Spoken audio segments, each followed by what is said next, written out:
আসসালামু আলাইকুম প্রিয় ফুটবল ফ্যান্স।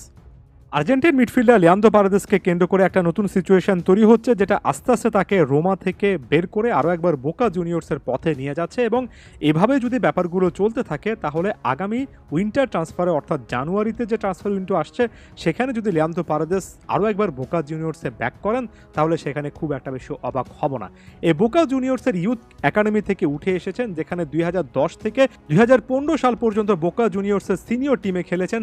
তারও অনেক আগে মাত্র 8 বছর বয়সে 2002 সালে বোকা জুনিয়র্সে জয়েন করেছিলেন এবং সেখানে ইউথ ক্যারিয়ারটা কাটিয়ে সিনিয়র ক্যারিয়ারে ডেবু করে তারপর আস্তে আস্তে রোমাতে এসেছিলেন।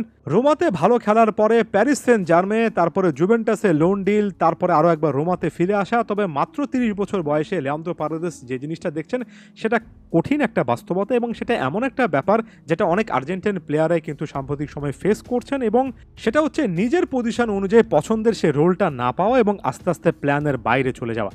এর আগে রোমার কোচ যে ড্যানিয়েল ডি রোসি ছিলেন তার সিস্টেমে খুব একটা বেশি সুযোগ মিলছিল না, এবং নতুন কোচ হিসেবে যিনি এসেছেন সে ইভান জুরিস শেষ পর্যন্ত নতুন একটা সিস্টেম রোমাতে নতুন দিনের স্বপ্ন দেখছেন এবং ইয়াং প্লেয়ারদেরকে অনেক বেশি করে প্রমোট করছেন, একটা সিস্টেম খোঁজার চেষ্টা করছেন। কখনো 3-4-3, 3-4-2, কখনো ব্যাক লাইন 4 করে অর্থাৎ 4 জনের ডিফেন্স লাইন করে সেখানে দলটাকে অনেকভাবে কিন্তু ঢেলে সাজাচ্ছেন। এবং এত এক্সপেরিমেন্টের ভিড়ে লিয়ান্দ্রো পারেদেস ওই পজিশনটা পাচ্ছেন না যেটা হয়তোবা রোমাতে তিনি কখনো পাবেন না বলে আমার কাছে মনে হচ্ছে। সেটা হচ্ছে সেন্ট্রাল ডিফেন্সিভ মিডফিল্ডে ওই ডিস্ট্রিবিউটর রোল, ওই এমন একজন ডিপ্লাইং প্লে মেকারের রোল যেটা কিনা এর আগে তিনি রোমাতে লম্বা সময় পেয়েছিলেন, যেটা কিনা তিনি একটা লম্বা সময় ধরে, অথবা বলা উচিত কাছাকাছি ভাবে হলেও প্যারিস সেন্ট জার্মেতে পেয়েছিলেন।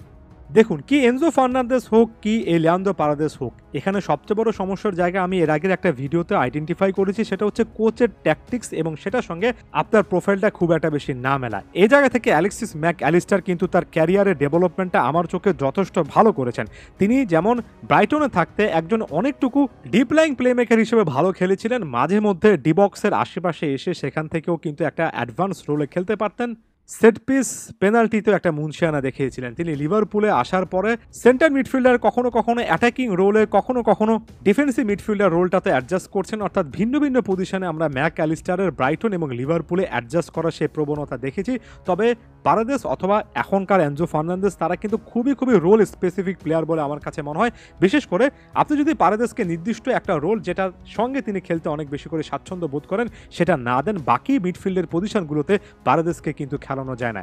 আরও যদি নির্দিষ্ট করে বলি, আপনি যদি একেবারে ডিফেন্সিভ মেন্টালিটির এমন একজন মিডফিল্ডার যিনি কিনা ডিস্ট্রিবিউট করবেন, একটার পর একটা পাস জেনারেট করবেন, ওভারঅল গেমের টেম্পোটা কন্ট্রোল করবেন, ওভারঅল দুজন সেন্ট্রাল ডিফেন্ডারের মাঝখানে মাঝে মধ্যে নেমে আসবেন, সেখান থেকে বলটা নিয়ে সামনে বাড়াবেন, এমন টাইপের একটা পিভট রোল না দেন, বাকি পজিশনগুলোতে right midfielder, left midfielder, attacking midfielder বা অন্যান্য বক্স টু বক্স মিডফিল্ডের রোলেও কিন্তু লিয়ান্দ্রো পারেদেসকে সেভাবে খেলানো যায় না। এটা দুই দিক থেকে কিন্তু লিয়ান্দ্রো পারেদেসের জন্য কাজ করেছে। প্রথমত পজিটিভলি কাজ করেছে, তাকে স্পেসিফিকেশন দিয়েছে তিনি মিডফিল্ডে একেবারে নির্দিষ্ট একটা জায়গায় স্পেশালিস্ট একজন মিডফিল্ডার, যেটা সাম্প্রতিক সময় ক্ষতির কারণ হয়েছে। সেটা হচ্ছে ওয়ান ডিরেকশনাল একজন ফুটবলার, শুধুমাত্র ওই একটা স্পটে অনেক ভালো খেলতে পারেন, বাকি পজিশনগুলোতে খুব একটা বেশি কাজে লাগানো যাচ্ছে না। এবং আমার কাছে মনে হচ্ছে যত দিন যাচ্ছে তত বেশি করে ইউরোপিয়ান কোচেরা ডাইমেনশন বেশি বা ভার্সিটালিটি বেশি, নানা রকমের পজিশনে এক এক ম্যাচে এক এক রোলে খেলতে পারেন এমন ফুটবলারদেরকে একটু বেশি প্রেফার করছেন।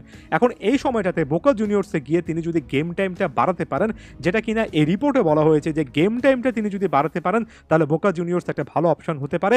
যদিও শেষ পর্যন্ত পারেদেস অপেক্ষা করছেন নতুন হিসেবে আসা এই কোচ কি তাকে সামনে সুযোগ দেবেন কিনা।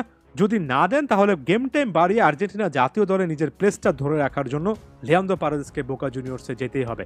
এখানে আরও একটা কথা দিয়ে আলোচনাটা শেষ করি। লিয়ান্দ্রো পারেদেসের মতো একজন মিডফিল্ডার তার ওই ক্লাবটাতে খুব একটা বেশি গুরুত্ব যদি এখনও নাও পান, ফুটবলের সবচেয়ে সুন্দর ব্যাপারে একটা হচ্ছে স্কালোনি সিস্টেমে কিন্তু সেই জিনিসটা পাবেন, কারণ স্কালোনি সিস্টেম সবসময় ডিফেন্সিভ মেন্টালিটির এমন একজন সিডিএম অর্থাৎ ডিপ লাইন প্লে মেকার টাইপের একটা প্রোফাইল অ্যালাউ করে, এবং সে জায়গা থেকে লিয়ান্দ্রো পারেদেসের গুরুত্ব থাকবে। যে কারণে ক্লাব ফুটবলে আপস অ্যান্ড ডাউনসের এই জায়গাটাতে এসে অনেক প্লেয়ারই আপনি দেখবেন ক্লাবে খুব একটা বেশি গুরুত্ব না পেলেও স্কালোনি সিস্টেমে গুরুত্ব পাচ্ছেন। প্রত্যেকটা কোচের চিন্তাভাবনা আলাদা, প্রত্যেকটা কোচের ক্ষেত্রে প্লেয়ারের সিস্টেম অনুযায়ী রোলটাও কিন্তু আলাদা। ধন্যবাদ সবাইকে।